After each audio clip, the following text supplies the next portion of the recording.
Well, Nick, welcome to the Happy Fools podcast. Thank We you. are not joined, as always, by Alfredo. He may stop by. Have I don't know, Nick. Have you ever listened to the show before? I don't mean to put you on the spot.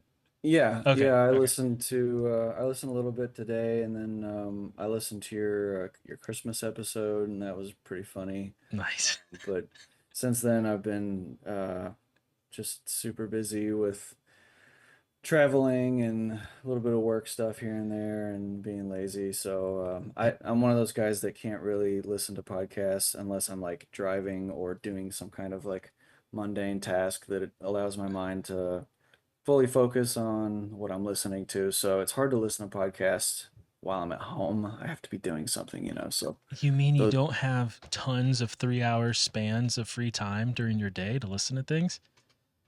not every day. When I'm actively working, and so my day job is in construction. I'm a quality manager for a big civil contractor. So I do get a fair amount of time, window time, driving, putzing around site, not being bothered by people, able to kind of just come and go at will. And that's kind of like my sweet spot for listening to podcasts and audiobooks and that kind of stuff. But Yes, definitely. Well, it's cool to hear that you're in construction because that kind of lends itself to this topic that we're going to be talking about tonight, which yeah, is um, Atlantis and a trip that you just got back from, or really a series of trips, it sounds like. yeah, Do you want to tell us a little bit about where you went before we really get into this? Where on earth did you go? sure. So the first time that I traveled to the Azores archipelago was in February of last year. We I went with a group of guys and my sister. Um, to First we went to San Miguel, which I don't know if this is I'm still sharing, right? Um, Yeah. I'll go ahead and present here. So San Miguel is this island here. It's the main island that has the biggest city and the biggest airport and the most population and all that stuff. So we went there, and then from there we traveled to Tercera, and from Tercera, the plan was to travel to Pico, but I actually didn't get to go to Pico until the second time I went. Um, but the first time was really interesting. We kind of started planning this thing mm, about pretty much ever since I heard Randall and Kyle and Russ talk about wanting to do an Azores trip, a tour of this thing. And, basically I kind of just took it upon myself to start doing the legwork for it. I went on Randall's Upper Cumberland tour in March of 2023, I believe, and then did the Middle Cumberland tour in October of the same year, and went out and did a CAC event in Utah, and kind of Oh, just made nice, friends man. with all the guys, and um, made friends with Randall and Brad and everybody, and um, So, unlike yeah, most of us who got excited about this stuff when we heard Randall and Graham, you actually took the initiative and dug into it. I like that. I see yeah, Alfredo joined us. I see his little name popped up in the side. Welcome, Alfredo. Thank you. Sorry I'm a little late. no worries. Just laying dragons out here, building Mm, skies. Yeah. Welcome. What? How thank you you. doing? Good, man. Thanks for having me. Good. No problem. Thank you for sharing. I'm actually looking forward. Good, good. Yeah, I threw this little presentation together that's I don't know how it's gonna go, but I'll be able Oh, to it's gonna go. bullshit my way through it just fine, I'm It's pretty gonna sure. Let's go. do it. It's gonna go fantastic. Hey, Nick, before we get into the presentation, um, I don't want to speak for Alfredo, but I'm fairly uninitiated on this topic. Do you mind? You're the guest, but do you mind if I kind of lay out the surface level 30,000 foot view of what I know, and then Sure. you can Perfect. tell me where I'm wrong or tell me, how you can add to that. So Well, I'll try not to tell you where you're wrong because nobody really freaking knows. that's a Hey, Trevor, speak for yourself, man. yeah, I know. Sorry, No, no, I I'm do this a kidding. I lot. have no idea. So okay, so I would say prior to like 5 years ago, my knowledge of Atlantis came from the Disney movie, The Mhm. Lost Empire with Milo, Great and Yeah, movie. it is a great movie. it is honestly a fantastic movie, and it kind of, I think, explains the type of woman that I'm attracted to. These old Disney movies, man. Mhm. These Atlanteans. Totally. Anyway, so that was a little TMI.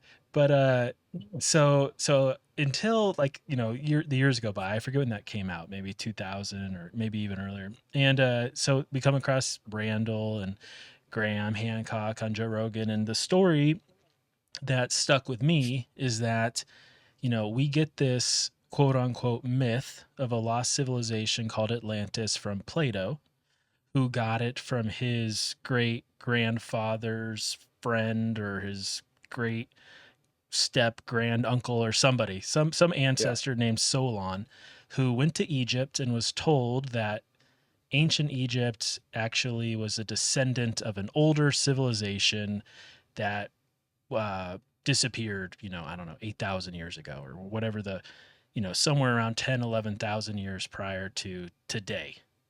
That is my understanding, is that there is some legitimate reason to believe that maybe Atlantis is more than a myth. Maybe it really is a lost civilization, and maybe we might know a few possible places where it could have been located. Is that how'd I do? Yeah, that's pretty much the alternative model, I would say. Not the standard model, but that's kind of like what those of us in this circle kind of have been following a little bit. I And would add that, it's the myth of Atlantis and trying to find it has been something that's really been attempted for thousands of years ever since that originally came back from Plato, and it wasn't really until the mid 70s that the whole study of Atlantis kind of was shelved because somebody convinced the world that it was geologically impossible. okay, and who is that somebody? Um, I've got the presentation from Randall, but it was somebody that wrote a book basically that it was the grand debunking Oh yeah. of the Atlantis theory, and they kind of relied on I forget the second point that they relied on, but the major point that they made was that there's no geological evidence for a massive sunken continent um, anywhere in the Atlantic Ocean, and I don't know how they could make that point. It baffles me because as early as 1889, I believe, the Challenger had done deep sea soundings, which I have a slide later to show that shows very clearly that there is a huge, huge sunken landmass that is very likely contains remnants of continental shelf in it and appears by anybody that takes a look at the image on the screen right here to be pretty tumultuous and looks as if it's likely undergone a pretty um, cataclysmic event you could imagine. So, Okay, awesome. Well, that's exciting. I don't want to disrupt your flow, so this will be my last question, and then we can just go through the presentation. But um, there are some competing theories of likely locations around the globe where this sunken continent, or ranging from a city to a continent, might be. I've heard, people have talked about I'm sure I'm pronouncing it wrong, the reshot structure. I've heard mhm. people say Santorini. I've heard people say all sorts of things. So, do you want to tell us a little bit about this location, and maybe this will tie us into the presentation? Sure. Yeah, I think people should understand that Atlantis was said to be an empire, not simply just a city, not simply even just a continent, but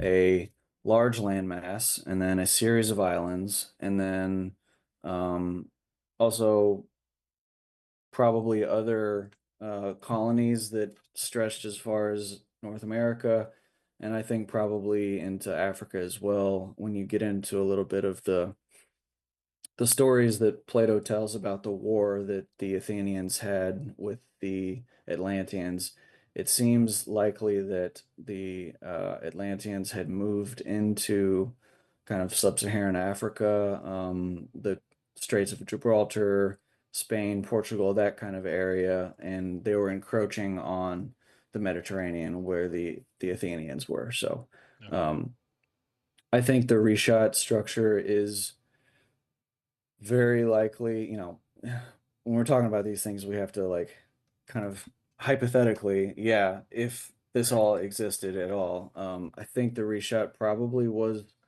um, part of the Atlantean colony or empire of some sort. I think Bimini is also likely to be part of that, and all of Jamaica, that mysterious sunken pyramid structure off of the coast of Cuba is pretty interesting.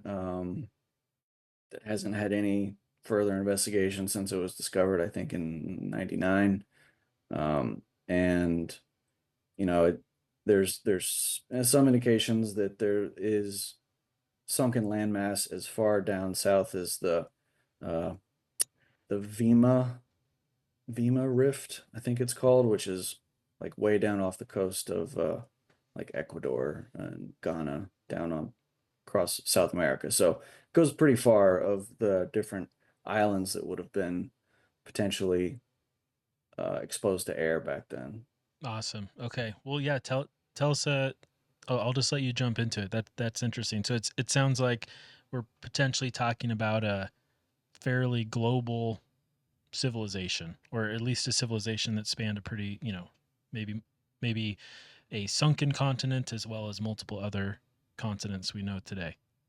Yep, I would call them the Atlantic people if you wanted to put a name to it. Awesome. Sure, let's just jump in. So there's I think I'm gonna break this into three parts, and I don't have the third part at all put together yet, but I can speak to it. Part one, I'm calling the physical linkages to Atlantis. So that's gonna go through the things that Plato said and where we see the proof of that, or maybe not the proof, but the evidence. Specifically regarding the Azores plateau. So, part two is going to be megalithism and elemental language. This is something that I didn't really expect to find in my travels to the Azores. So, this refers to basically everything from the destruction of Atlantis circa 12,000 years ago to now. So, all of the cultures that inhabited the Azores archipelago, the Canaries, Madeira, um, they have seemed to leave their mark in some very strange, confusing ways.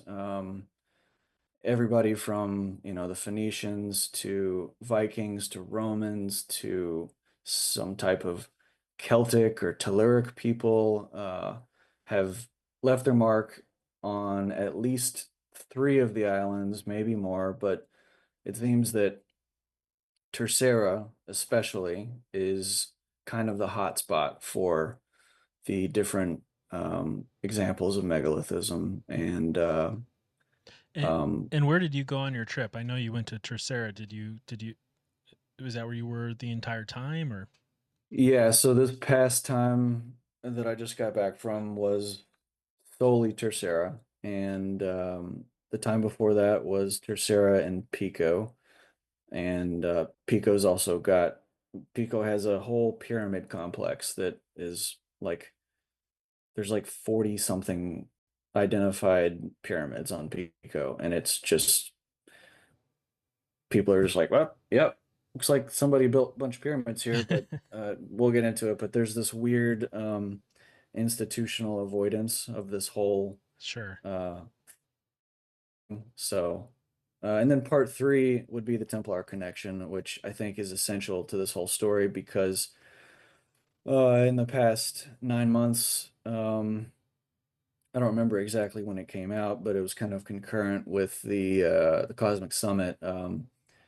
Timothy Hogan and Scott Walter and those guys. I don't know if you're aware of kind of the disclosure that's happening with the supposed true history and secret hidden history of the Knights Templar, what their true mission was, how they operated under the guise of working for the Catholic Church for several hundred years to amass a huge pot of wealth that they would use to start the new Atlantis. And um, there's good reason to believe that the Templars came to the Azores and possibly that they knew that Atlantis was here.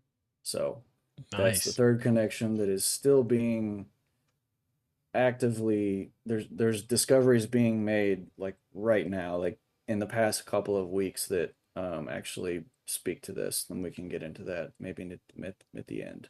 Yeah, yeah. And if we run out of time, we can do a part 2. So no worries. Sure, yeah.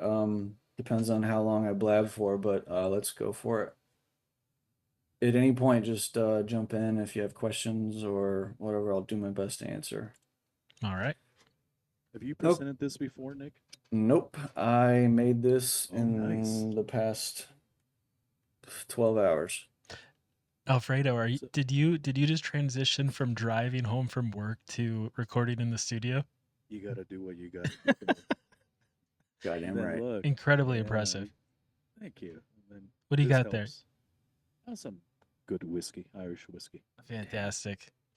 I need to get inspired. I'm loving this already.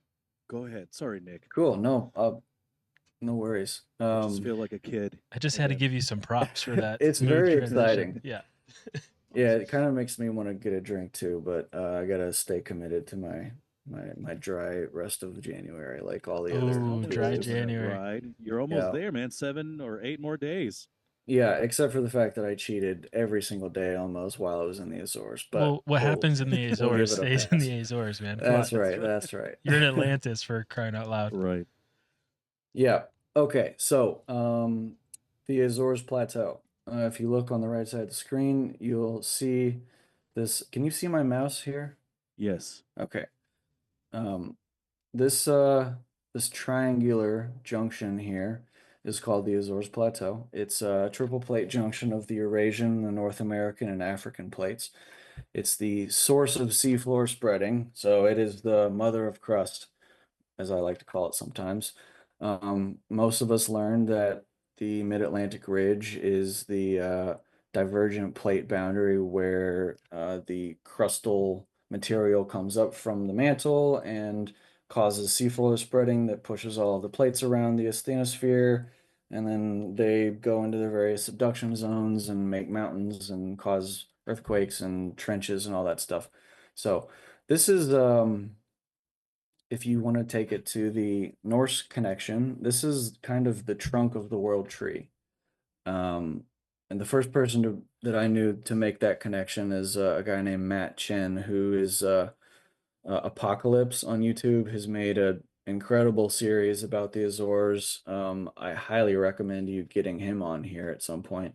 But I've been in contact with him for the past several months now, doing various little cooperative efforts in the research, and it blew my mind when I saw this diagram in one of his videos. I think it was episode 7 of that series. It's almost as if at the Younger Dryas, this trunk here, this that comes up from the mantle, from the underworld, right, um, into the sky. And I would think that would be kind of more of like an elemental connection.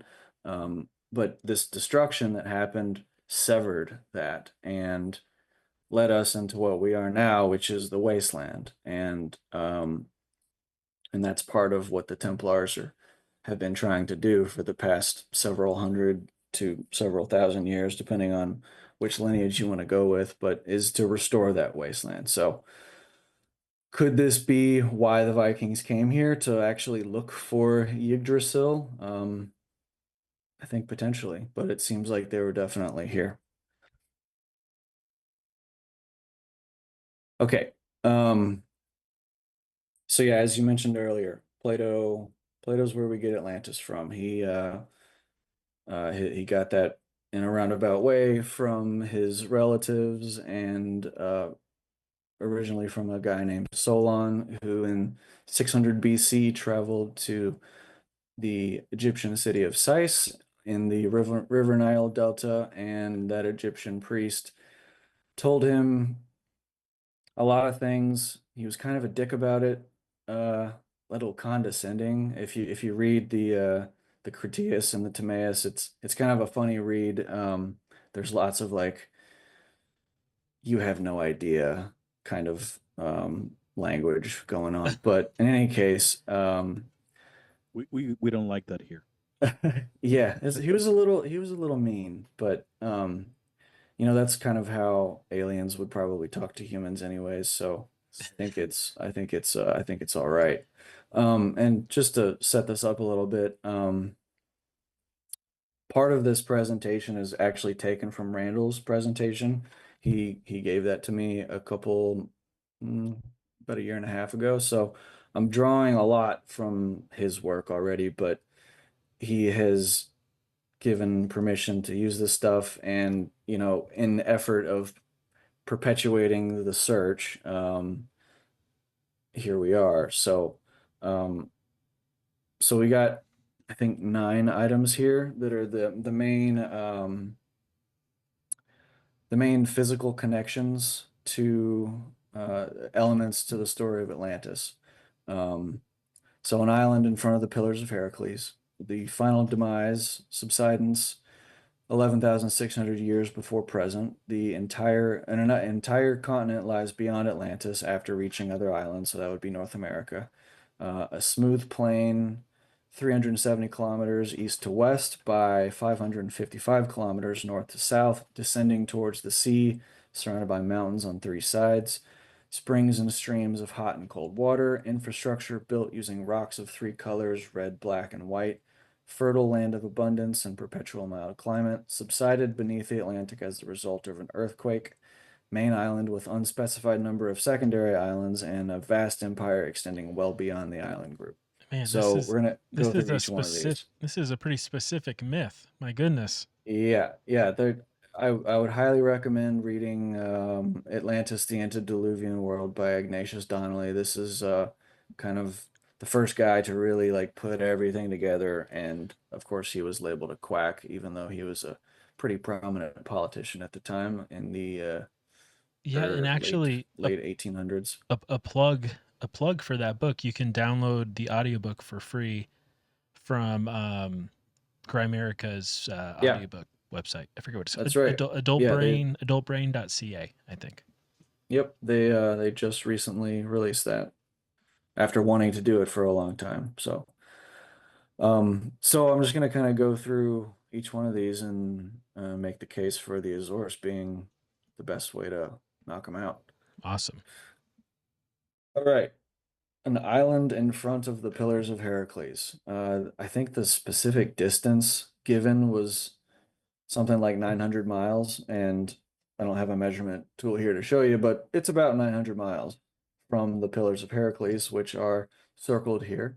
It's the little tiny gap between Spain and Morocco. So you move through these sunken islands here north of the Canaries, and there it is.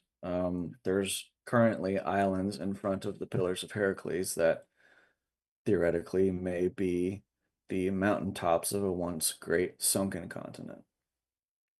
Easy enough. Nick, can I ask you a question? The map Yep. you're showing us is what sea level? I mean, you don't have to give us an exact number, but it's a much. This is current. This is current. Okay. Yep, this is just a bathymetric map.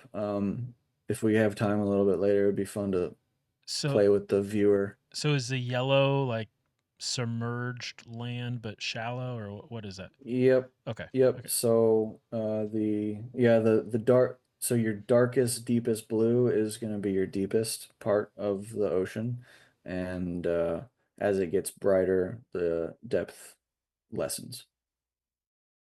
Thanks for humoring Mhm. me. Sure. Hmm. All right. Subsidence 11,600 years ago. So as most of the listeners of this show probably know, that that date is key, with lots of data pulled from the Comet Research Group that have identified some kind of major global event around that time that would sync up with Meltwater Pulse 1b. Meltwater Pulse 1a would be 12,800 or so years ago. But the crazy thing with the whole Atlanta story is that that 11.6 number just precisely coincides with the exact amount of time that Solon said, or the priest told Solon that Atlantis sank, was 9,000 years before their time, which was 600 BC. So do the math. That puts us at 11,600 years before today. Now, these are some snippets from Randall's Atlantis PowerPoint. I'll just read these out here. One of the cobbles, so this is a radiocarbon dating of some limestone cobbles taken from the Cruiser and Great Meteor seamounts. I think this was in 1954. One of the cobbles gave an apparent radiocarbon age of 12,000 years, plus or minus 900. The state of lithification of the limestone suggests that it may have been lithified under subaerial conditions. That means it was lithified while it was exposed to the air, and that the seamount may have been an island within the past 12,000 years. The Cruiser and Great Meteor seamounts studied in 1952 have larger, flatter summits of 150 and 165 fathoms of depth. These youthful Guyot, which is a flat seamount, may have originated as volcanoes, which were later capped by limestone and more recently have sunk beneath the sea. Here's another study here, which is, I believe, published in 1999. I found this one. I just thought it was interesting, the date that had popped up here, but so this is a study of the Furnas caldera on San Miguel. The Furnas caldera is a very complex structure that has had, you know, dozens of identified distinct eruptions over the past million or so years. But in the past 30,000 years, there's been two major hydromagmatic eruptions. That means violent eruptions. So if anybody wants to read this whole abstract, you can pause it, but I'll just read the interesting part for now. The eruptive history consists of at least two major caldera collapses, followed by caldera infilling. Based on carbon-14 dates, it appears that the youngest major collapse occurred at about 12,000 to 10,000 years before present. So that's two pieces of evidence that seem to suggest that the timing of this thing might be accurate. There's other evidence that shows that, yeah, definitely there were shallow marine environments in the whole Azores Plateau, but there's not any dating of that, so I haven't included it in this little slide here. So no smoking gun for the timing really exists to my knowledge. An area subject to an unfathomably violent geologic upheaval during the Younger Dryas boundary and subsequent events, meaning everything from there until now, would be highly complex. This picture is painted in the literature, which is not substantial, likely due to this complex nature. So there is a decent handful of studies that actually are aimed at trying to figure out how this whole complex formed, but it's very messy. There are, at the end of every paper, it's more study is needed. There's no real like good conclusions from the academic side of this thing. All right, next up, we've got a continent lies beyond Atlantis after reaching other islands. Again, pretty obvious here. There's our Atlantis. There's the other continent, which is where we live. And then you got a bunch of other little teeny tiny islands between that may or may not have been exposed to the air when the sea level was much lower and the land was much higher back then. Pretty simple. That should be number 4. Smooth plane. 2,000 stadia east to west by 3,000 stadia north to south. So that's 370 kilometers or 555 kilometers. I went in kilometers because this measurement tool only was in kilometers since it's the EU's little viewer tool here. But this little area to the south of the triangle here is flatter than any of the other parts of this whole plateau. And I just kind of arbitrarily drew some lines here to identify an area that could potentially be identified as this smooth plain, which would have been where most of the farming took place. But one thing you have to keep in mind is that this whole area was ex exposed to some pretty amazingly, unfathomably horrible, violent upheavals of geology. So the the bathymetry that we see today is going to be a lot different than what it was back then. It's not like the whole thing just sunk beneath the ocean. No, it's like imagine the flooding that happened in North America and wherever else during the younger dries. It's like that, except also earthquakes, also volcanic eruptions, also these apparently there were like mud spouts that were shooting up giant pillars of hot mud from the ocean, and just stuff that you couldn't, CGI wouldn't even be able to do it justice. So um, it's definitely a good thing to keep in mind when looking at some of the bathymetry here, and it's pretty easy to see, to imagine at least. But in any case, we've got this plain here, surrounded by mountains on 3 sides. We've got, I don't, it's hard to actually determine what shape this plane was in because he just gives 2 dimensions of it. Um, but you know, there's roughly mountainous structures on about 3 sides. Down the south, these are some of the seamounts here, so those definitely would have been mountainous at one point.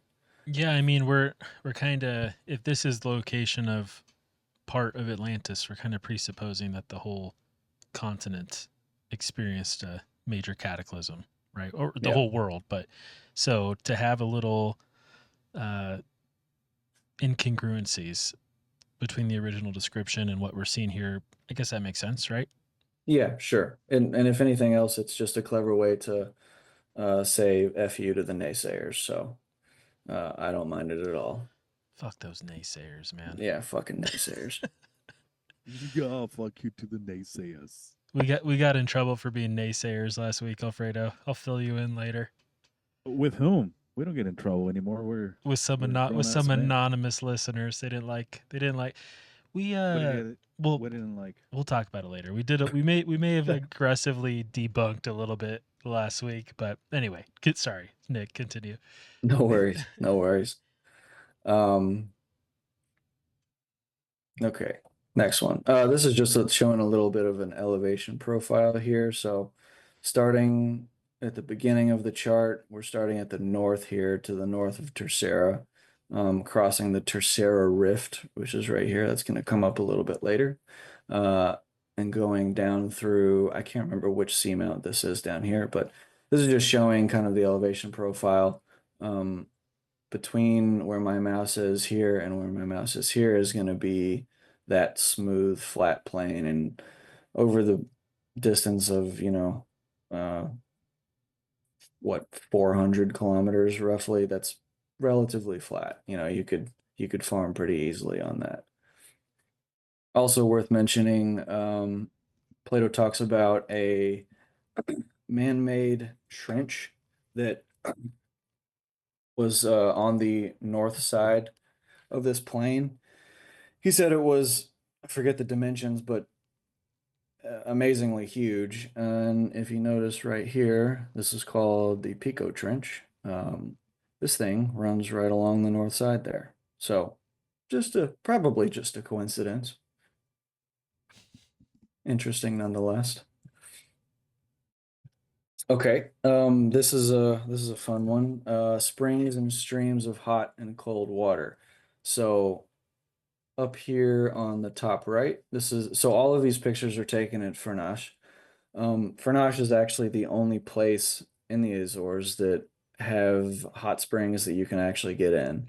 There's other areas that are on some of the other islands that are gross and dangerous that you wouldn't really want to get in. But over the past 600 years, they've really done some pretty beautiful things here in town and on the outskirts. And there's several hot springs here that we will be going to on the tour in November. Nick, are these your photos? The top left one is, the bottom one is, and then the top right one. I'm not sure who took this, but it is from Randall's presentation. This is in the exact same area though. But Uh, before we get too much further, do you wanna mention um the trip you just went on and how you, unless that's the end of your presentation, but how you got there and when you're planning to go back as a part of a group with Randall? sure, yeah, let's jump into that real quick.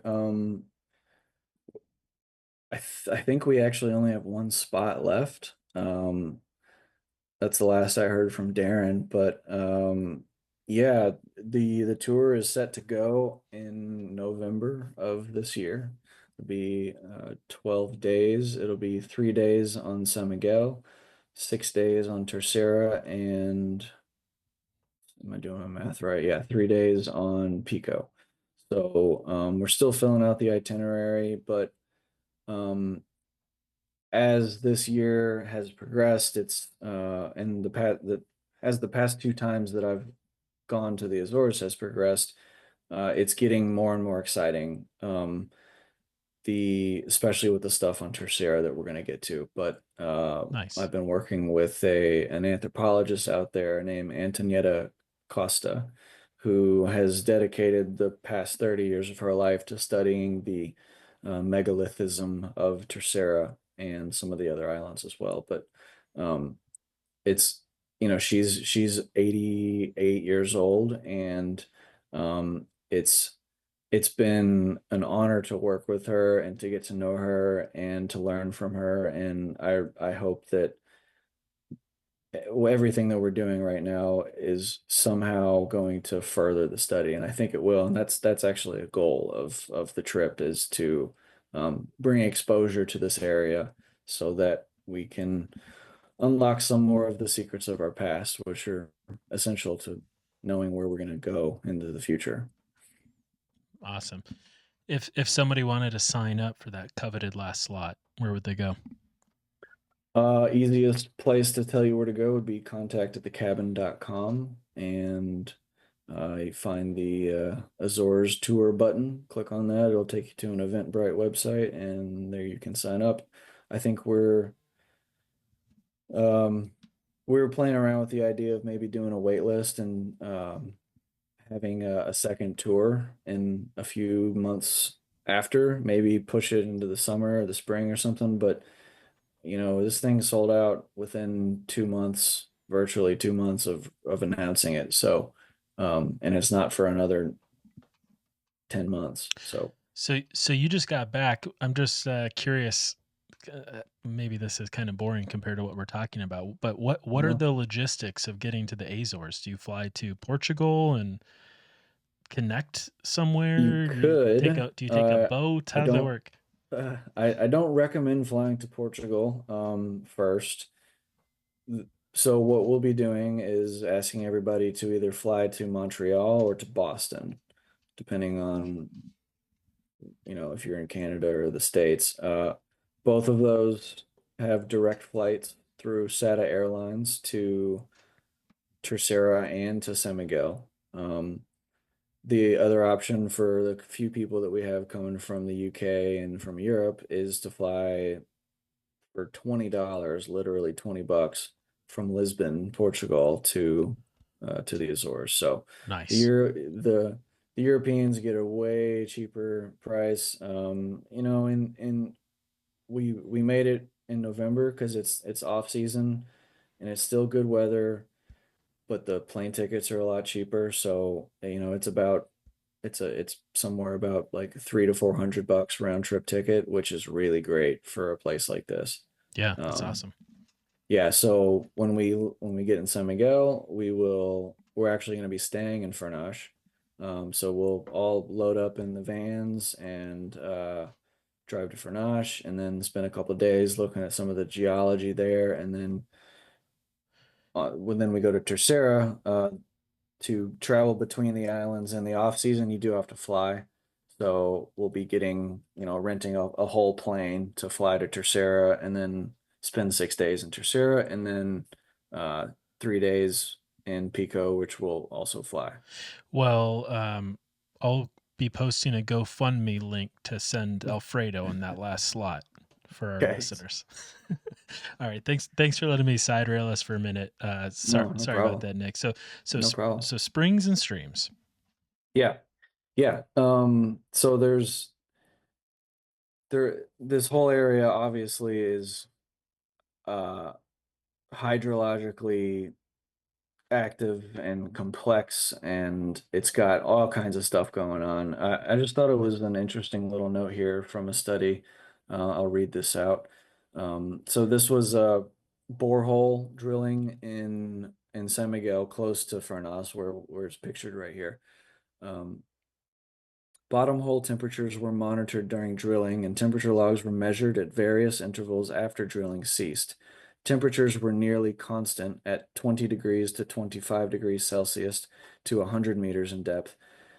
A sudden jump to over 100 Celsius occurred between 100 meters and 175 meters, then a uniform gradient of about 250 Celsius to a depth of 550 meters.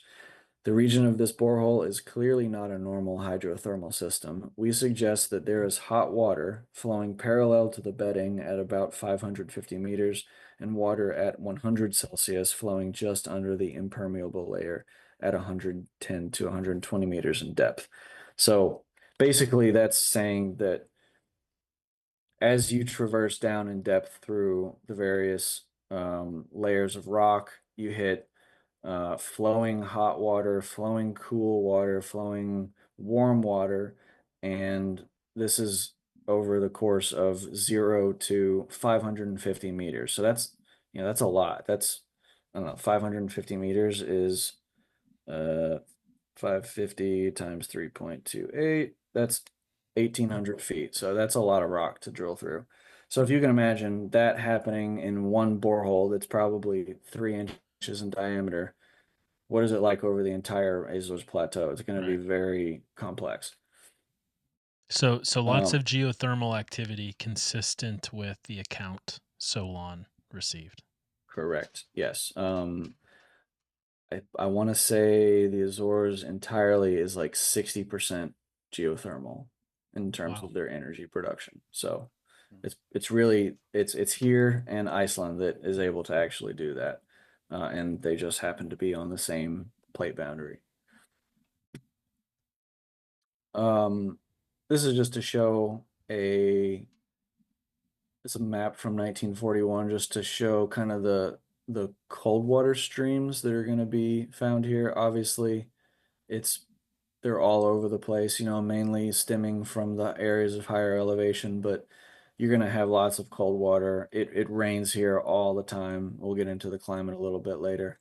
But there's tons of streams all through this whole place.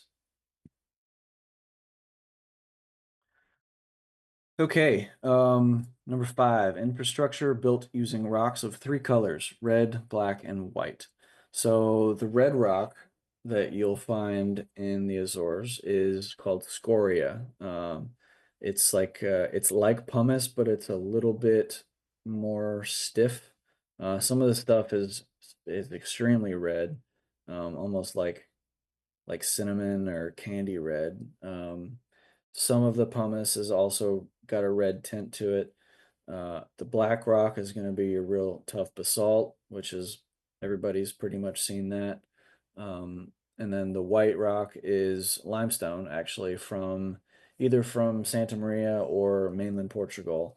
Um, Santa Maria just has a really accessible quarry for this limestone. It is present on all of the islands, and what do we know about limestone? It's created from compacted dead things, basically. So that means that at some point in Santa Maria's history and all of these islands' history, it that was the bottom of the ocean where things had died and compressed over millions of years. So we're looking at lots of vertical uplift and subsidence over the millions and billions of years that this whole region's been around.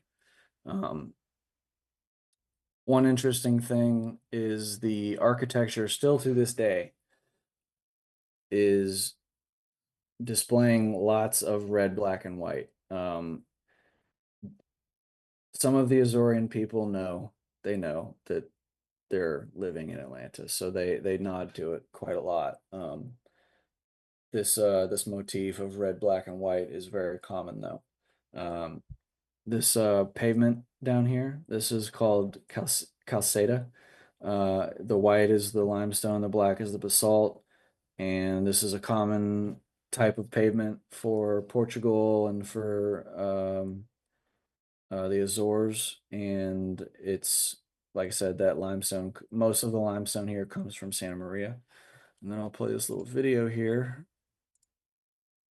So this is just a good shot showing some of that red scoria um, in a coastal cave. I think this is off the coast of Port Martins in Terceira, but that you can kind of tell from the video, but that red is just very bright and it's all over the place. There are several spots that you can see on Google Maps that look like it's a quarry for exactly this type of rock. So there you go, red, black, and white rock all over the place. This is actually a picture taken in Azores. That red, black, and white motif again, and even just in the roofing, you know, the terracotta roofing and the walls, and then the accents of the walls. Lots, it's the same thing, red, black, and white. This is a lava tube. The white here is actually from algae, so I wouldn't call that white, but there's the red on the top, and then your black basalt, harder levels of that on the bottom. Picture down here on the left is off of the coast of Cerreta, which is a very important place that we'll get to in a bit. But you have this black basalt on top of, or beneath, some what appears to be limestone. So it's all over the place, and So it's virtually just red, black, and white, red, white, and black rock. There's no other colors of rock really. so for people just listening, it's kind of, we're looking at photos and it's kind of a mix of these natural uh, colors appearing in the geology of this island, and then also it looks like the culture of residents on the island has sort of adopted a red, white, and black color scheme, even in their, you know, the way they're painting their buildings and stuff. So it's kind of like Yep. a dual thing going on here. It's very interesting. Yep, for sure. And of worthy thing to note is what other group of people likes the colors red, white, and black?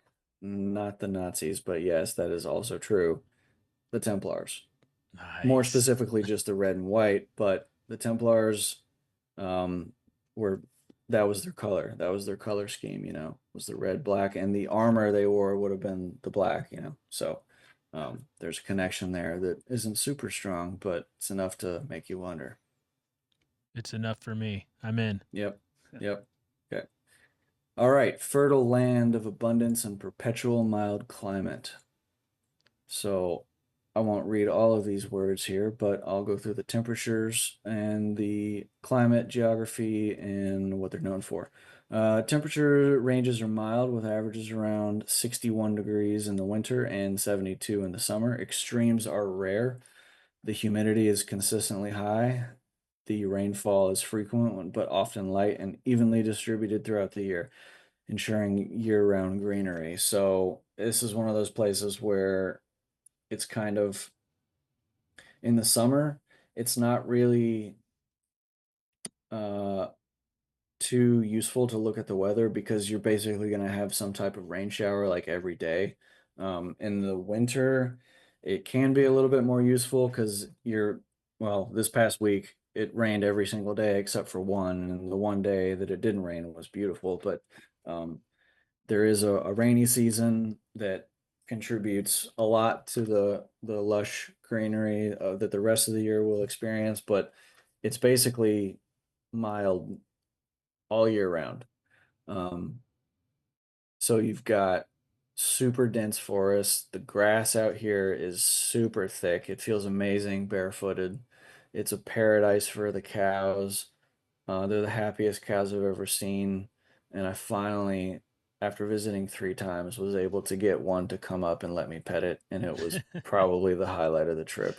I That's had awesome. such a good time. How It dare was great. how dare you slander the happy cows of California? But no, Oh that man. I'm gonna admit that looks a lot nicer than the happy cows out here. And wine production, I see. Yes, yes. So as you may know, volcanic soil is extremely fertile due to the high potassium and magnesium and other mineral contents that's in the soil. So, you basically can grow anything here.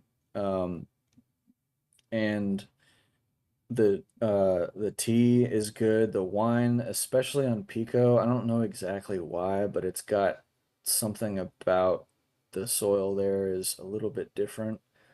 I think because it's newer, it's one of the newer islands. Hmm. There's this famous story of some old Soviet general who was obsessed with this wine from Pico, and when they raided his, you know, bunker or whatever up there in Russia, they found like thousands of dollars worth of Pico wine back in the 50s, I believe. Oh wow, Um, nice. and I've had it. It's great. The Basalto is a good one. Well, I'll also be adding a GoFundMe link to get Alfredo some Pico wine. Yeah, man. Yeah, man. so It's this, great. so this, oops, sorry, and a GoFundMe to get me a new mic stand. People watching the video now know why there's those microphone noises in the background of our podcast. I'm bumping it anyway. So this is number 6 of 6, right? And so if I'm counting correctly, that's a check mark in the yes column for all 6, or maybe you could argue 5 of 6 for the mountains. Yep. But We're 6 of 6 right now. yeah, okay, 6 of 6, awesome. Um, Another thing worth mentioning is the Gulf Stream here. So the reason why it's perpetually mild is because of this Gulf Stream. It comes up and around the Azores Plateau and rests inside of this little elbow of that. So it's kind of protected from the extremes because of the Gulf Stream. It's very important for this whole region is that that thing existing there. The next couple one are just pretty obvious, like number 7 subsided beneath the Atlantic as a result of an earthquake. I just looked up. There was about 3,500 earthquakes in the Azores region since 2004. So yeah, it's tectonically active, obviously. Um, and then there's a main island with an unspecified number of secondary islands. I started to try to count the little dots on the bathymetry here, but I lost count after about 170. So I'm going to say there's about 200 Can, that potentially could be islands. can I get your take on something, or maybe just like the broader Randall take, or um, so do we believe that it was submerged due to an earthquake, or do we think that you know a meltwater pulse caused by meteor impacts could have been interpreted as an earthquake in the myth that was passed down, or not the legend? Yes. Which yes to both, or Yes. okay, Yes. okay. Yes. We don't know. We I don't don't know know basically. how much time have we got? We're at an hour right now. What's your opinion first? Let's hear that.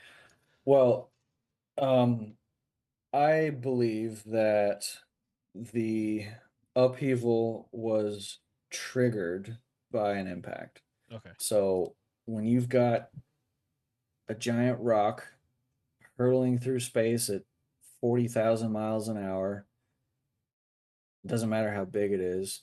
If it hits the earth, there's going to be some like pretty Yeah. serious consequences. Yeah, that's almost an earthquake by definition, right? You know. Right. Yeah, I Right. mean, depending on where this thing hit, even if it, it seems like this fragmented object, broke up in the atmosphere, and there's several clusters that landed on the ice sheet. There's maybe a couple that hit the land. Um, even if even if there wasn't a main landfall of a large object, that pressure wave, just of the impact alone, is still going to cause significant tectonic activity Right. that is going to reverberate across the entire planet, because the asthenosphere and the mantle is a hi cat um is it's a zone of, it's liquid, it's a plastic, and it's able to send seismic waves through it. I mean, you saw that, Fukushima was detected on the other side of the world, Right. and they used Fukushima's seismic waves to detect previously unknown massive cavities within the crust. So just to give you an idea of the kind of effects that seismicity can have on the planet itself, it's Yeah, pretty huge. it'd be unreasonable for I mean, first of all, we don't necessarily know who lived to tell this story. It could have been someone very far away from the actual, it could have been someone in uh mainland Europe or something. I mean, we I'm not sure exactly how the story got passed down. I don't think we know, but from their perspective, it was probably impossible to tell.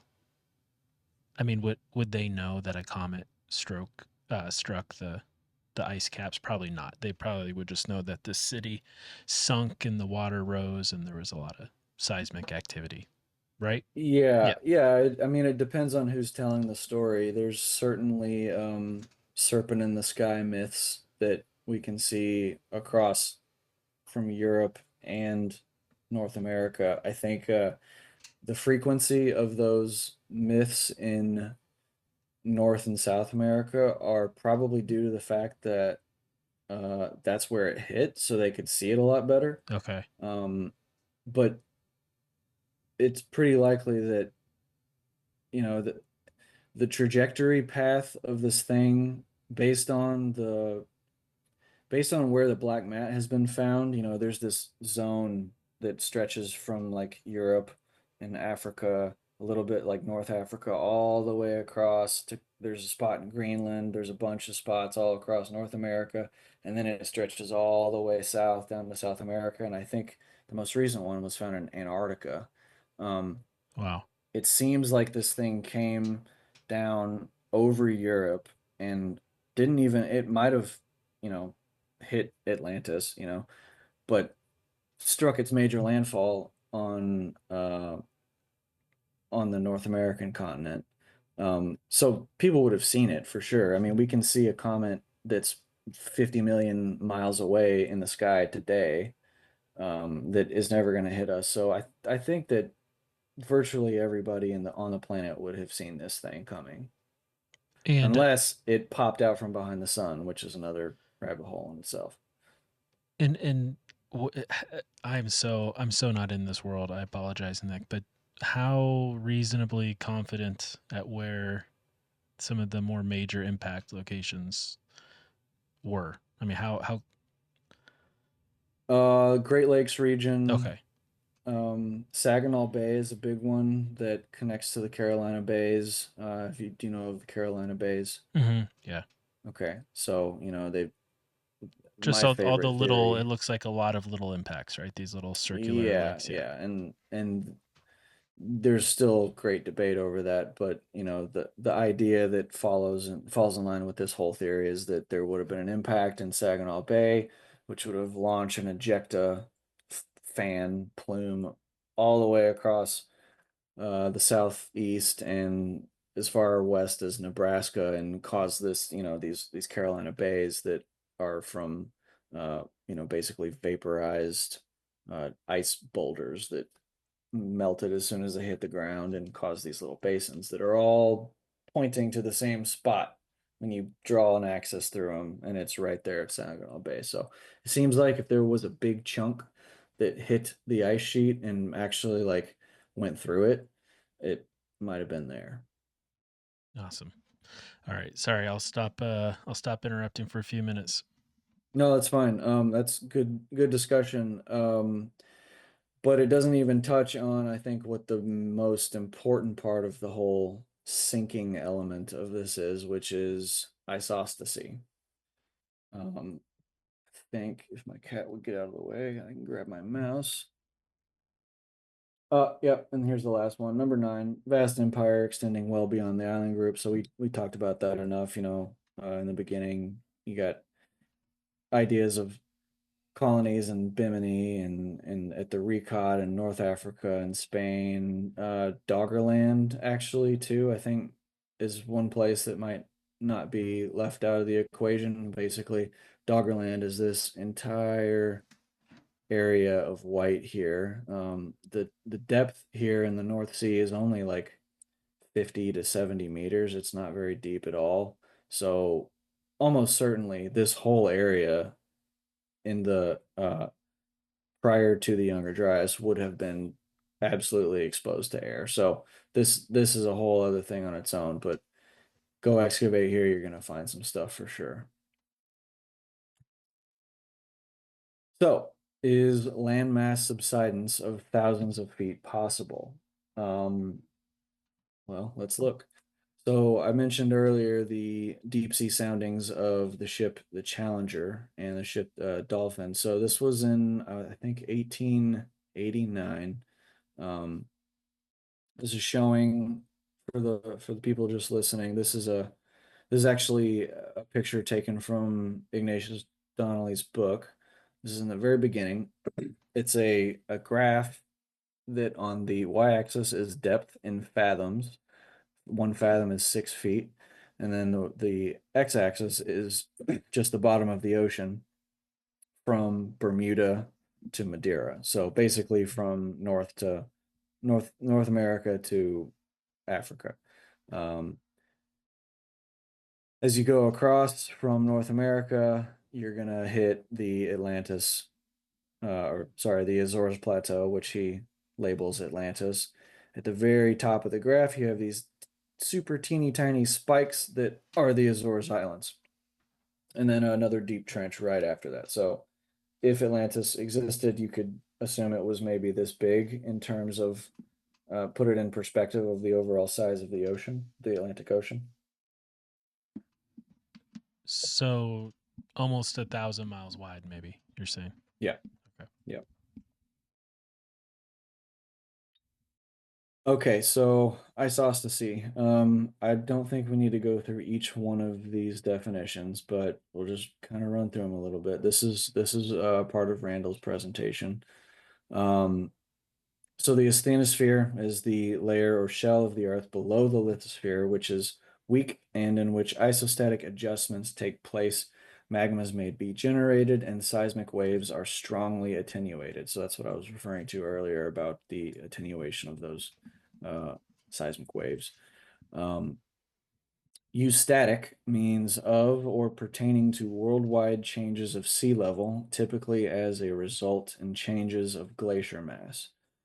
So when we say that the glaciers that were over top of North America, the Cordilleran and the Laurentide ice sheet, when we say that those things melted, that is a eustatic change on the Earth.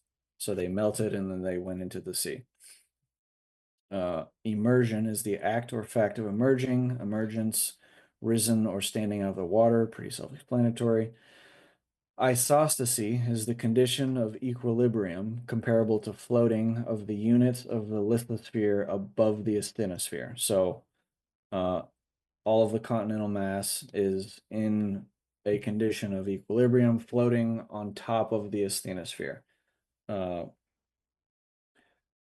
Isostatic compensation is the adjustment of the lithosphere of the Earth to maintain equilibrium among units of varying mass and density. Excess mass above is balanced by a deficit of density below, and vice versa. So the best way to kind of think about this is imagine yourself sitting on a couch, a really fluffy couch. When you sit in the middle of the couch, your butt is going to squish down those cushions, right? To your right and to your left, those cushions are going to raise up, right? So that's what's, if you imagine that the glacier mass is your butt, uh, when that was existing over top of North America, there was going to be that isostatic compensation is going to cause other parts of the crust to raise up by quite a lot. And this was a fucking huge ice sheet, like 2 miles thick, all the way from Alaska to Newfoundland, all the way down to Wisconsin, like huge, huge quantity of mass. So, so what's that? What that is doing in terms is, um, the weight of the glaciers are squishing the asthenosphere out from under it. So it's making it thinner and causing that plastic asthenosphere to move laterally around the shell beneath the lithosphere. So wherever that moves, it's going to be compensated by a raising of the lithosphere. So think about the Azores Plateau now. So this is a very um, volatile area with, so it's actually really thick there. The lithosphere is very thick. There's this thing called crustal underplating, which probably ties into some of the geomagnetic and gravitational anomalies of the Azores, but um, the crust beneath the Azores Plateau is exceptionally thick because it that's where it's all coming from. So you just have this big, huge mass right there. So uh does that make sense? Yeah, for sure. Okay. Okay, a few more definitions. Seamount, we know what that is. Subaerial just means above the land surface. So subsidence obviously is sinking, and let's see, subsidence may be caused by natural geologic process such as solution compaction or withdrawal of fluid lava from beneath a solid crust. So bear with me, but let's imagine that this huge mass of ice sitting over top of North America rapidly melts over the course of 1,000 years. And as that happens, the Earth moves back to an equilibrium. So that withdrawal of fluid lava beneath the solid crust, basically the lava beneath the Azores Plateau moves more laterally and redistributes itself, which causes everything to kind of rebalance and shift. So that would be what causes the subsidence. So when we're talking about the actual glaciers melting, yeah, you're going to have, um, globally, they're estimating that something around 420 feet of sea level on average of the whole planet uh, raised. So if you that's only accounting for the quantity of ice that was melted. But what that doesn't account for is local areas that would have experienced isostatic compensation. And what we're maintaining is that significant subsidence occurred in certain areas, specifically the Azores Plateau, sometimes upwards of, 3 to 4,000 feet, which is what it would be required for it to be about that depth now. Wow. Okay. Okay, so let's look at some of the studies here. So this is a study from 1969. And one of the funny things is that almost all of the studies that use this kind of language are between 1950 and the late 60s. They virtually stop as soon as this book is written in 71. It's like somebody up high is like, "Hey, stop researching this crazy vertical uplift and subsidence stuff. We don't want people to know that." It's like it just stopped. It's strange. Anyways, the possible tectonic implications of glacial-eustatic sea level fluctuations have received only minor attention in connection with such problems as ocean floor spreading. The purpose of this report is to point out that late Pleistocene sea level data suggests that the ocean basins have responded isostatically and by a significant amount to the loading and unloading of water associated with Pleistocene glaciation.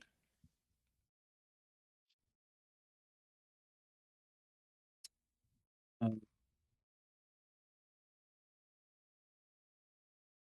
let's go to the next one. Another paper, 1972. In a paper largely ignored in recent time, Daly pointed out that changes in surface load over the oceans because of eustatic changes in the sea level would deform the Earth, and according to Rudsky's 1889 calculations of the surface deformation of a homogeneous elastic sphere, this deformation would be of significant magnitude. So they're just saying significant. They're not putting any numbers to it. You don't really get to the actual numbers until some other studies. In late glacial time, 18,000 years before present, the major changes in load originated from the melting of ice over Fennoscandia and North America, and the simultaneous worldwide rise in sea level from the released water. Because the surface loads involve the lateral transfer of mass, so must material be able to move laterally at depth within the asthenosphere. Following? Mm-hmm. Yes. The already complex picture of relative movement, sea level, is further complicated by the ground movements due to post-glacial rebound itself. The material that flows into the deglaciated area to produce uplift must come from somewhere, so we would expect a complementary depression outside of the zone of uplift. You got up If from the couch. Yeah, that's right. That's right. Exactly. If the whole mantle participated in the relaxation, these downward movements would be fairly widely spread over the Earth's surface and therefore be of small and probably insignificant magnitude. So that's what you'd think if there weren't any special areas of the seafloor, right? But if, as we suppose here, the flow is restricted to a narrow asthenospheric shell, then the down warp will occur in a restricted zone immediately peripheral to the uplift with large and significant displacements. So when I was talking about the crustal underplating at the mid-Atlantic ridge, basically it's talking about the lithosphere at the mid-Atlantic ridge is thicker, which means that the asthenospheric shell is more narrow. So you're going to have more pressure coming around from the rest of the Earth, pushing into this area and causing more uplift than you would normally have if it was just a normal spot. So I added this little bit in, this crustal underplating at Mid-Atlantic Ridge, but I made this connection today because this crustal underplating thing was discovered in the, I want to say, the late 2000s. So this is this is why you're going to have maybe 7,000 feet of subsidence in the Azores region, whereas everywhere else is going to be hard to really tell because it's so distributed over, such a huge area. Does that Nick, make sense? yeah, that makes sense. Nick, is this stuff? Would you describe it as accepted, disputed, strongly disputed by? I mean, I hate to use the words mainstream for some. No, I mean, isostasy and This is all pretty established it's stuff, right? yeah, it's pretty established that uh glaciers are largely responsible for this whole effect. So And so to me it sounds like we've got 9 out of 9 features from Solon's account and some pretty strong reason to suspect that sea level could have rose as much as it would need to rise to turn this continent into a few little islands. right. Very cool. Yeah, again, sea level rise, not exactly the right way to say it. It's more like sea level rise and land subside Sure, at the same sure. time. Yeah. Yeah, Yeah, from the perspective of the folks standing there on the Azore Island right. peak. Right. And Yeah. the reason I say that is that this is one of the things that some of the I hate the debate in the community over, oh, it was the recat structure, oh, it was Azores, no, it's in Cuba, like dude, just, it was an empire, okay, first of all. But second of all, this number 420 feet of sea level rise after the Younger Dryas is um is not significant. It is not enough Right. to say that it's the Azores. Like, I've heard people try to make this argument. It's like it only, the sea level only went up by 420 feet, but the bottom of the Azores is like, Sure. 2,000 meters or whatever. It's like, well, that's because you're not understanding this crucial element to the whole story. Yeah. So Yeah. it's important. Yeah, definitely. I don't want to mess up your flow here. I think we'll definitely have to break this up. It, Sure. if we only had like 5 minutes left, do you want to continue from here, or is there anything you want to jump to before we I go? think we're almost done Okay, with perfect. the part one, so I'll just punch through a few more of these and Maybe if maybe I do a stop, little tidbit. maybe if I stop interrupting you. No, dude, not keep doing it. I'm fine. This is a very complex story, and the next part is even more interesting in a way that is like not necessarily related to Atlantis until you understand the whole arc of it, and it's just fascinating. Um, so anyways, I'll continue here. The physical models show that a variety of deformational effects of significant size can be expected to occur during and following the melting of the Pleistocene ice caps and the resulting eustatic rise of sea level. Again, kind of just stating what we've already seen. In Canada, the total amount of rebound at the center of uplift was probably between 400 and 1,000 meters during the retreat of the ice sheet. So that's 1,300 to 3,300 feet between 18,000 and 6,000 years ago. So you've already got Yeah. significant movement, and that's on land. That's in a place that's not necessarily affected by this narrow asthenosphere. Right.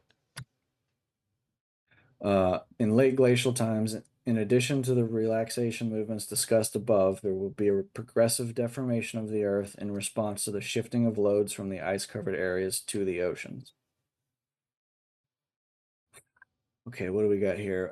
So this is some more of that deep drilling. This is from the same study that I was talking about with the different temperatures found during the borings. A surprising result of our experiment has been the depth at which submarine deposits were encountered. Subaerial, which again means um, formed in the air, or shallow marine conditions are found to 786 meters below present sea level and indicate substantial subsidence of the island. Post-glacial sea level rise since 18,000 before present can only account for 130 meters of subsidence. So that one right there is already evidence that there were shallow marine environments Yeah. Yeah. at surface level that is now at 2,600 feet down. Okay. Yeah. Wow. Yeah. I mean, this is it's just it's just hard to imagine people survived this. I mean, it just sounds like Right. such a dramatic, but I'm assuming it was more dramatic in certain areas and less dramatic in others, and Yeah. maybe multiple phases of cataclysm.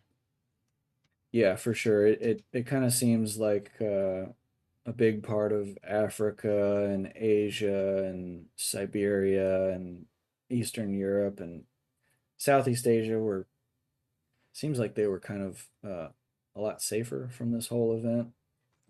I guess Some that of the makes myths sense. do make sense, but yeah. Yeah, I guess that makes sense if you think about where we think the impact was. So okay, all right. Yep.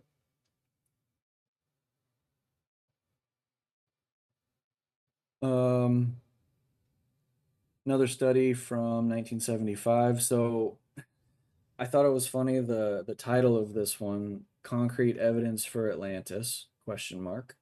Um, I can't remember if this was like a study that was trying to prove or to be for Atlantis or not, but this was during this was a couple of years after that book was written that was kind of the we closed the case. And in the 70s there was like this intense debate academically about Atlantis, and it kind of ended in the late 70s, I believe. And um, so you can see in the language they're using, it's starting to get a little bit more flowery. Right. Um, so although they make no such fanciful claim from the results as to have discovered the mythical mid-Atlantic landmass, an international group of oceanographers has now convincingly confirmed preliminary findings that a sunken block of continent lies in the middle of the Atlantic Ocean. Obviously, that's what we just looked at Right. all for the past hour and a half. Yeah, it's weird for them to seem so uncomfortable with saying that. It seems pretty obvious Yeah, based on what you showed yep, us. Yeah. for sure. 4 years ago, two University of Miami workers, J. Honorez and E. Bonetti, first reported the recovery of shallow water limestone fragments from the Vima fracture zone. This limestone contained minerals indicative of a nearby granitic source unlikely to occur on the ocean floor. Now, this is that place along the Mid-Atlantic Ridge, but kind of closer to Brazil, the Amazon, kind of that zone. The limestones indicate traces of shallow water fossils, foraminifera, green algae, bits of gastropods, and crab coprolites, implying formation in water, in one instance less than 30 meters deep. Furthermore, the limestones have been recrystallized from a high to low magnesium form of calcite.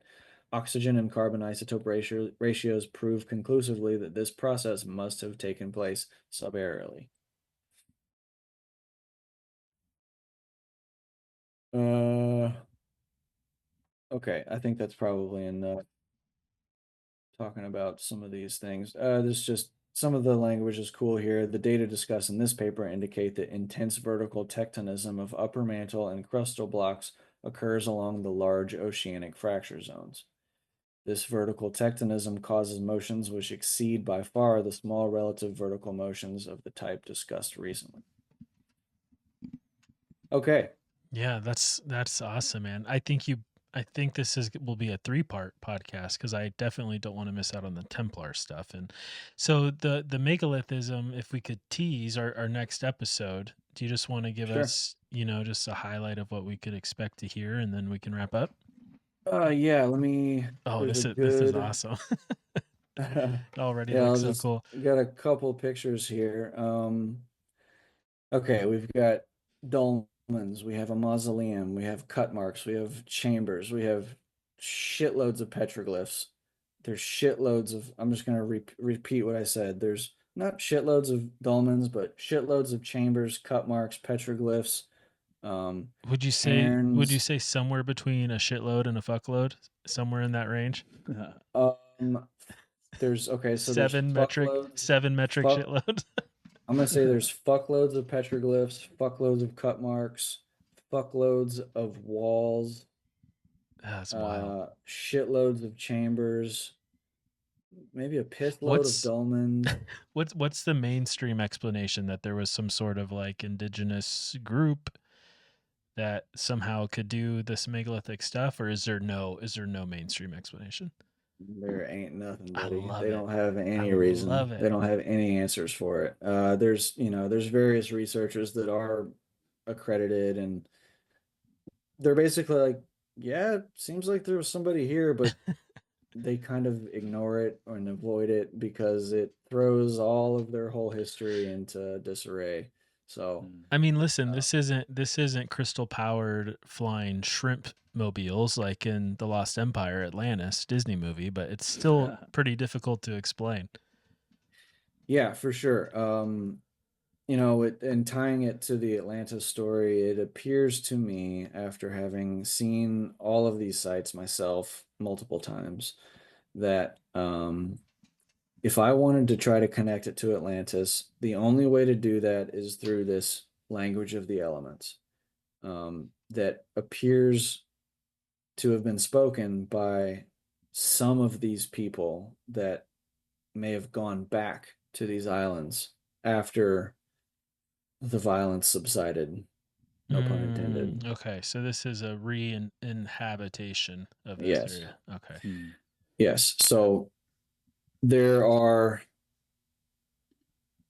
one, two, three, four, maybe five different cultures that could be identified um, on as being active, at least in Tercera and Pico. Not all of them on both, but all of them at least on Tercera. And uh, you can find every single thing on this page and more on Tercera. It's one of the most special places. I mean, it's truly like this is truly a frontier of archaeology. Like and it's so crazy because it's just been sitting there in the open for thousands of years, for at least 600 years that, Western culture has been inhabiting this place. They've basically ignored it for that long. But as we'll get into it on the next part, I guess, um, they've got their folklore, they've got their stories, they've got some things in their history. I'm talking about the Portuguese here.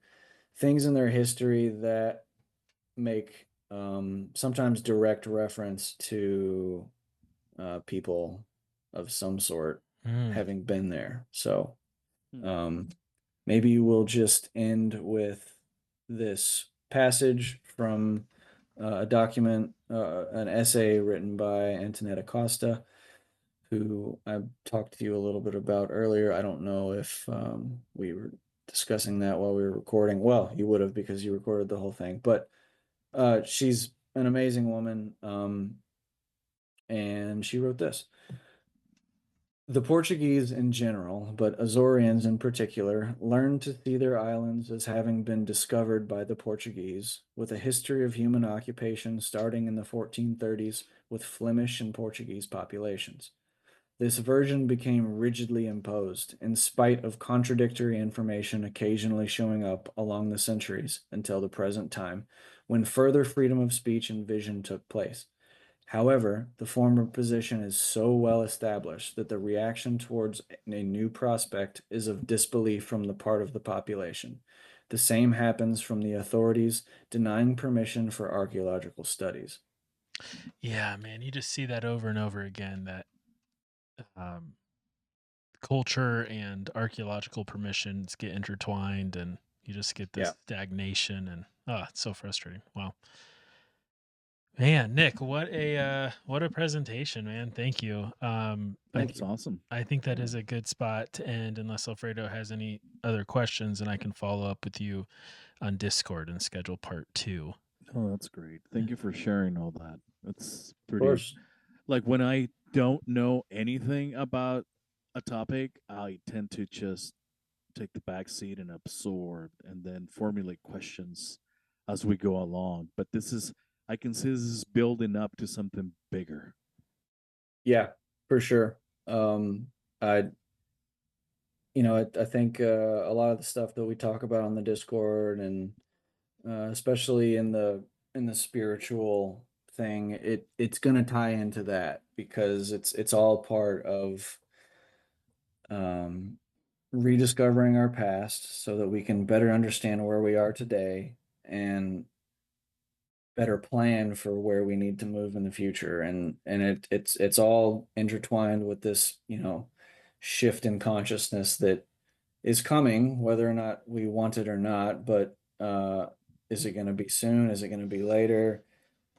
regardless, it needs to happen. Clearly, humanity has been lost for a long time, and sagas of violence, and I think understanding our history is key to that, and understanding what happened on this island and in this area is key to that. So, um, Yeah, yeah, it all ties into a greater purpose, man, for sure. that's Yeah, beautiful. we're That's looking beautiful. forward to part 2. I'm just upset right now because I'm looking at my ancestry DNA, and I used to have like 10% Portuguese, and they keep on changing. Now it's like 5, and then they give me more Basque. Oh, So that's Maybe interesting. I'm all fucked up. maybe they're confused because you're Atlantean. Yeah, The letters that's what aren't I'm matching up, man. attracted to Yeah. all this. Wait, Yeah, can there you go. can I ask you, do you have any Mongoloid in you? Mongoloid 0. I Okay. have 6% African. Thank you. And then majority Spain. Okay. Yeah. Yeah, Why the is that? Basques Because of the are fighter? interesting. Why is that? No, there's this maybe we'll get into it on part 2, but Genghis there's Khan? this yeah, there's like this weird Mongoloid, not that's not supposed to be like an offensive thing. Like, I'm not calling you a It bunch of isn't. Mongoloid retards, but Right. No, it there's a isn't. Mongol gene that is present in Azorians that is like this weird unexplained Oh genetic Well, man. echo he that's got like, around, where does man. Listen, that come from? just the Basque is enough to be messed up because no one knows where Oh they're yeah. coming from. So Yeah, that's an interesting group there too. Oh man, that's hilarious. Well, Nick, thank you, sir. Great presentation. We'll do a part Thanks. 2 and a part 3. Have a good night. Yeah, I'm looking forward to it. You guys have a good night. thank you Awesome. for staying up late, man. Appreciate it. You're welcome. All You're right. Yeah. welcome. Bye. All right. Talk soon. Let me Alfredo. pour. I'm drinking now that he mentioned the red, white, and black. I'm drinking a Templar's whiskey. Look at that, red, white, Oh, and no black. way. Yeah. Yeah, look at this sign. Isn't that cool? Yeah. It's a nice little Templar whiskey. What'd you think, man? Dude, what a cool conversation. Isn't Well, it it was fun? basically a presentation Yeah. because Oh, I yeah. couldn't have an opinion. I wanted to, but it's just like, let me just hear.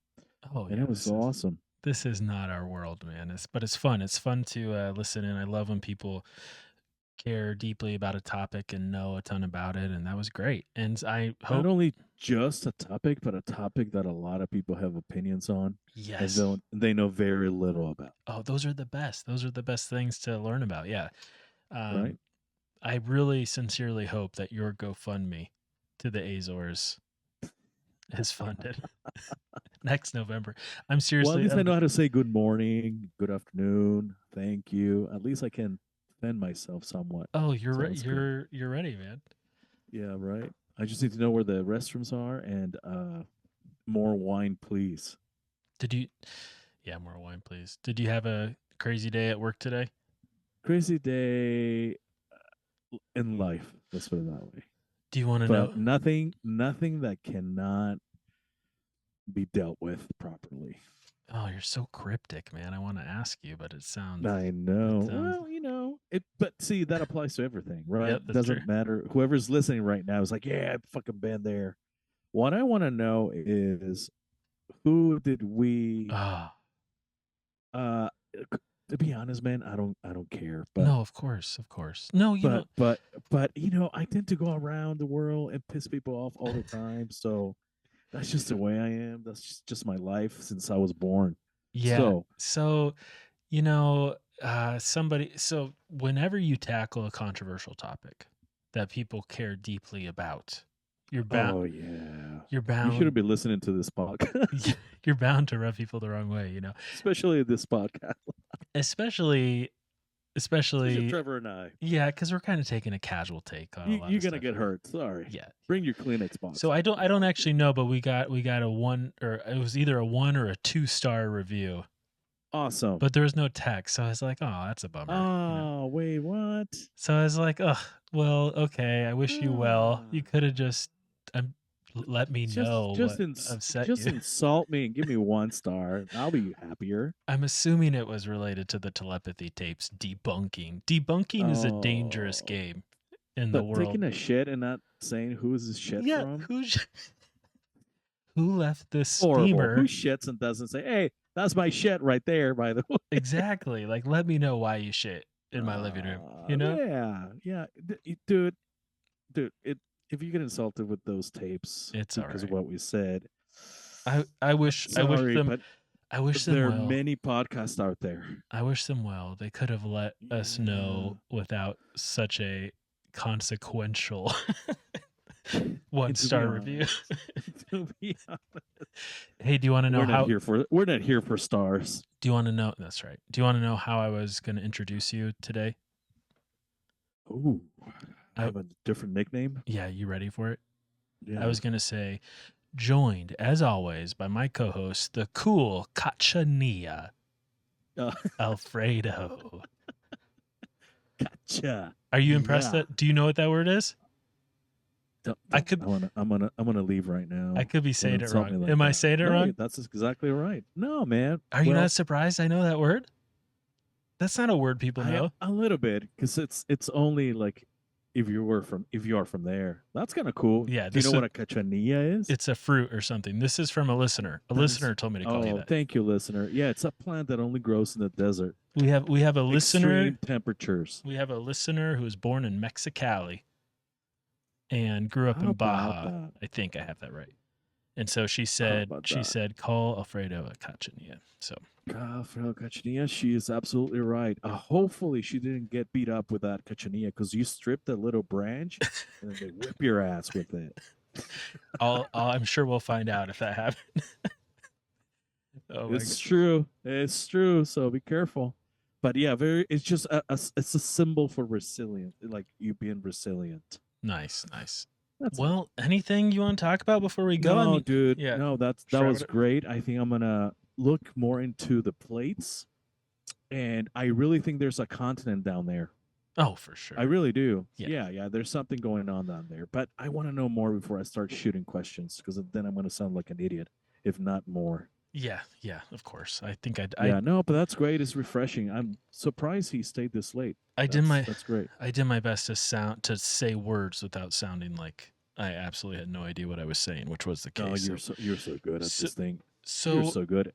Maybe next time thanks. we'll meet a little bit earlier, so you don't have to stay up late. oh yeah, man, it's past my bedtime. It's 8.